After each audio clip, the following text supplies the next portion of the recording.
இது பாருங்கள், இதான் சேலத்தில் இருக்கிற ஒரு ரெசார்ட் ஒன்று. இந்த ரெசார்ட்டோட பேர் வந்து ஃபாரஸ்ட் மிடாஸ். நல்லாயிருக்கு. சாட்டர்டே சண்டேஸில் கூட்டம் செமத்தியாக இருக்கும் இந்த ரெசார்ட்டில். இங்கே ஸ்விம்மிங் பூல் இருக்குது, எல்லாமே இருக்குது, லான் இருக்குது, மீட்டிங் ஹால் இருக்குது. நல்லாயிருக்கு. இன்டோர் கேமு, அவுட்டோர் கேமு எல்லாமே இருக்குது.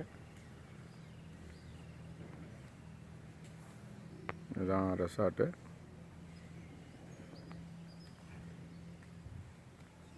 பாருங்க, நான் ஃபாரஸ்ட் மிடாஸ்ன்ற ரெசார்ட்டு. சுற்றி மலை நடுவில் இருக்கேன். அது